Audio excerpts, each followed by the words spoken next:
Halo, selamat datang di Kokonya dari TV. Akhirnya kita dapat undian Champions League. Sebelum kita ngomongin grup kita, saya bahas sekilas ya dari grup A ya sampai grup H yang nggak salah ya. Um, di grup A jelas favorit Bayern sama Atletico Madrid ya, itu udah inilah, apalagi Atletico sekarang udah ada Suarez ya.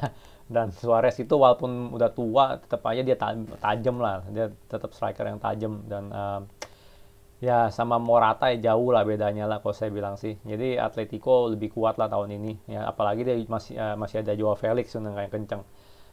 Bayern jelas tetap favorit lah, dia kan juara bertahan. Ya, grup A cukup gampang sih kalau menurut saya bilang sih ya, walaupun ada Salzburg atau Lokomotiv Moskwa ya, mereka ya tim yang lebih kecil lah ya. Untuk grup B cukup menarik nih ya, ini hampir hampir apa ya namanya, grup neraka nih, hampir hell group nih kalau saya bilang nih. Ya jelas Real Madrid diunggulkan lah di grup B ini ya, tapi Inter nggak bisa diremehkan. Ya Inter runner up ya, tahun lalu runner up di Serie A. Ya bedanya kalau nggak salah cuma berapa poin gitu dari Juventus, nggak gitu jauh. Ya dan itu menurut saya sih achievement banget ya, kalau memang bisa bersaing dengan Juve ya di Serie A, ya harusnya sih cukup bagus ya. Dan kita tahu lah si Conte itu ya, dia cukup ya pelatih yang bagus lah saya bilang sih ya. Dan di yang keempat ini ada Mönchengladbach ya, which is ya, kalau nggak salah dia peringkat 4 ya di Jerman ya tahun season sebelumnya ya. Jadi grup B ini lumayan menarik untuk ditonton ya, karena ada tiga grup yang tiga tim, satu tim super ya Real Madrid, dua tim yang bisa saya bilang bikin kejutan ya, apalagi Inter itu bisa bikin kejutan. Jadi saya bilang favoritnya sih tetap harusnya sih Real Madrid dengan Inter ya. Shakhtar Donetsk jelas lah itu tim yang lebih kecil ya. Grup B cukup menarik saya bilang ya. Grup C ya, ini sih Man City sih hoki banget ya dapatnya. Walaupun ada Marcel sama Porto ya jelas lah itu kalah kalah, kalah ya, kalah kelas lah ya, masih masih ini masih nggak terlalu, bukan tim yang sangat inilah saya bilang bikin kejutan sih, enggak ya. Jelas Man City harusnya sih dapat inilah, dapat peringkat satu ya. Paling sisanya ya pertarungan tuh antara Porto, Olympiakos sama Marseille tuh. Kalau menurut saya sih mereka bertiga ya harusnya sih rada imbang ya. Cuman jelas Man City hoki banget dapat grup ini. Grup tiga juga cukup menarik saya bilang ya. Walaupun kita ada Liverpool di situ yang saya bilang favorit, udah pasti favorit. Cuman kita ada Ajax dan Atalanta ya. Ajax dan Atalanta jelas nggak bisa dianggap sebelah mata ya. Cuman Ajax ini grup ya apa, klub yang suka jual pemain, bener nggak, dia udah jual banyak nih. Tahun ini udah jual Van de Beek kan ke Manchester United, Sergio Dance, terus Hakim Ziyech udah nggak ada. Wah banyak yang dijual sama dia deh, nggak tahu sisanya siapa di situ gitu. Jadi Ajax ini kemungkinan sih lemah nih kali ini nih. Jadi untuk grup D sih saya bilang Liverpool sama Atalanta sih harusnya bisa bisa lewat sih kalau saya bilang ya. Ajax sorry kata, kemungkinan besar sih dia nggak lolos lah grup D ini. Cuman grup D ini selain grup D ini cukup menarik untuk dilihat. Nah, kita lanjut ke grup E. Grup E ini Sevilla, Chelsea, Krasnodar, Rennes ya. Ini Chelsea hoki juga nih si Celeng nih ya. Udah mancit hoki, Celeng juga main hoki nih. Ya ketemunya Krasnodar, Rennes itu udah pasti lewat lah sama Chelsea ya. Ya sekali lagi ya, saya cuma ngomongin dari materi pemain yang ada sekarang ya. Cara mereka bermain gimana, kita masih ya, Chelsea masih belum membuktikan diri, benar nggak. Udah kemarin hampir kalah lawan West Ham nggak salah, hampir kalah 3-0 di seri 3-3 gitu kan ya. Berarti kualitas pemain dia ada gitu kan, cuma permainannya aja masih belum matang kalau saya bilang. Cuman tetep lah Chelsea dari segi permainan harusnya dia di atas, dia jadi juara satu lah ya. Kemungkinan besar Sevilla yang dua lah ya, karena Sevilla juara ya, Europa League gitu, nggak bisa dianggap segala mata gitu ya. Walaupun ada Rennes di situ, teman Rennes kan kalau nggak salah dia pendatang baru di Champions League ya. Jadi menurut saya sih nggak ada ininya lah, nggak ada kejutannya lah ya. Jadi Chelsea si Chelsea juga poki lah. Di grup F ini grup yang cukup, menurut saya sih cukup imbang ya. Dortmund, Lazio, Zenit sama klub Brugge ini menurut saya cukup imbang ya. Ya jelas pasti favoritnya Dortmund dan Lazio ya, karena mereka klub yang lebih gede. Cuman ya ya klub paling gede jelas Dortmund lah, benar nggak. Cuman Lazio pun nggak bisa dianggap sebelah mata ya, karena mereka kalau mereka itu squad depth-nya bagus ya, dia ada cadangannya bagus-bagus, itu kemungkinan besar mereka tuh sebenarnya musim lalu harusnya juara, ya kan? Dia kan sampai sebelum corona kan mainnya bagus banget gitu kan, cuman akhirnya pada kecapean semua main bola gitu kan. Jadi ya dia akhirnya ya akhir musim malah menurun performanya Lazio gitu. Jadi dari segi ini saya bilang sih pelatih, materi pemain juga cukup bagus ya tim intinya ya. Back mereka cukup kuat kalau saya bilang, walaupun udah cukup tua ya, jadi sedikit lambat kali ya pergerakannya, cuman back mereka cukup tangguh, kipernya cukup bagus ya. Jelas tengahnya Luis Alberto dan siapa tuh, Sergei Milinkovic tuh kuat lah mereka berdua ya sebagai playmakernya ya. Dan jelas strikernya lah Immobile itu mah udah nggak perlu ditanya kualitasnya ya.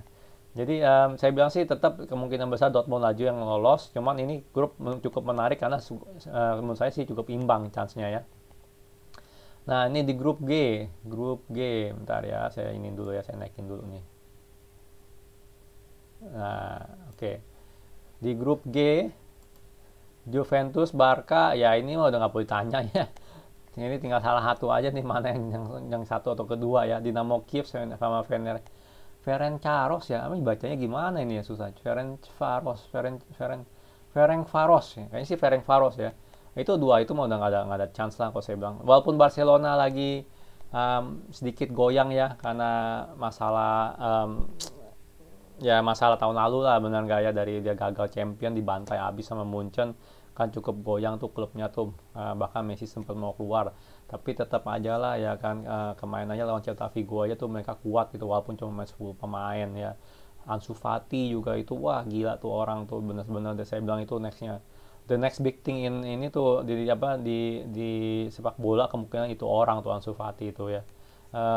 Barcelona sangat kuat ya, ada Frankie De Jong juga, Coutinho sama si itu udah mulai Griezmann udah mulai dimainin juga sebagai tim inti ya kan. Jadi dan saya lihat juga Messi udah cukup lebih rendah diri sekarang ini gitu, karena ya dia punya teman-teman udah pada nggak ada di situ.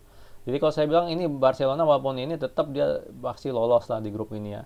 Jadi antara Juventus atau Barcelona yang bakal ya antara satu atau dua lah, kita nggak bisa tahu lah yang itulah. Yang pasti kalau dari segi ya Juventus juga baru ini kan ganti pelatih, jadi dia juga nggak stabil banget nih ya kan. Apa pelatihnya itu ya, dengan segala hormat ya dengan Andrea Pirlo, saya sih suka banget sama Andrea Pirlo ya, salah satu pemain favorit saya lah seumur hidup ya. Ya, tapi tetap aja sebagai pelatih ya, sorry kata belum ada sepak terjangnya, saya nggak tahu deh hasilnya gimana. Jadi tapi tetap aja dua ini pasti lolos dari grup G. Nah ini nih yang paling menarik nih kita punya nih ya, paling menarik nih. Nah, nih grup H. Ini saya bilang nih grup kematian nih ya. Grup gila ini saya bilang nih. Ini paling susah ini grup kita. Saya kasih tahu paling susah ini grup kita. Daripada yang lain, grup kita paling susah. Kenapa? Paris Saint-Germain ya. Walaupun ya kita lupakan lah dia finalis tahun lalu ya, runner up tahun lalu, lupakan hal itu dulu. Ya, Paris Saint-Germain sendiri itu udah menakutkan gitu loh ya kan, dengan ada Mbappe, Neymar ya kan, walaupun Cavani udah nggak di situ tapi dia masih banyak gitu loh ya kan, di Maria segala macem. Ini Paris Saint-Germain sih saya bilang ya lumayan lah, saya sih suka ya kita segrup sama Paris Saint-Germain. Jadi kita bisa lihat ya kita main lawan Paris Saint-Germain gitu loh ya kan, seberapa kita bisa bertahan lawan mereka gitu ya kan, seberapa kita bisa ngimbangin permainan mereka. Ini sih cukup menarik saya bilang ya, dikasih Paris Saint-Germain sih saya seneng aja gitu. Cuman yang saya nggak seneng dapatnya Leipzig juga lagi. Waduh kacau benar kan, Leipzig ini kan kalau nggak salah semifinalis tahun lalu ya di Champions League. Aduh, ketemunya Leipzig, walaupun dia udah nggak ada Timo Werner, tetap aja back mereka tuh kuat sekali. Upamecano, terus ada siapa, Strootman ya, Strootman atau siapa, itu semua back mereka tuh kuat banget itu loh. 3 back di belakang itu mereka kuat banget. Jadi aduh, saya sih ngarepin sih dapatnya yang lain ya, jangan Leipzig gitu ya. Jadi kita minimal yang kuat cuma Paris Saint-Germain sama kita, tapi kenyataannya kita dapatnya Leipzig ya, dan Leipzig tuh nggak bisa dianggap sebelah mata ya kan. Dia tahu sendiri lah, dia kalau nggak salah baru berdiri berapa puluh tahun, 10 tahun yang lalu tuh berapa gitu, dan dia udah berhasil lolos champion gitu kan, udah berhasil masuk top 4 di Bundesliga. Jadi ini jangan dianggap sebelah mata nih. Jadi jujur sih ngeri-ngeri sedap nih kalau di grup ini. Ya karena PSG harusnya di atas kertas dia harusnya lolos ya kan. Benar nggak? Dia tinggal antara kita sama Leipzig. Ya jelas oleh harus dapat poin penuh melawan Istanbul ya. Home dan away kita harus dapat poin penuh ya, dapat 6. Ya, sisanya seri nggak apa-apa deh, mungkin masih bisa lolos begitu. Cuman jangan sampai kalah lawan Istanbul nih oleh ini. Harus nih ya, jangan keluarin tim cadangan kita lawan Istanbul. Walaupun ada resiko lah ya kena corona atau apa segala macam cedera. Tetap aja kalau mau lolos harus menang dulu lawan Istanbul. Home dan away, jangan sampai seri. Ya karena mereka pasti parkir bus. Ya parkir bus tahu sendiri kita tuh suka kewalahan untuk ngupas gitu, ngupas pertahanan orang parkir bus.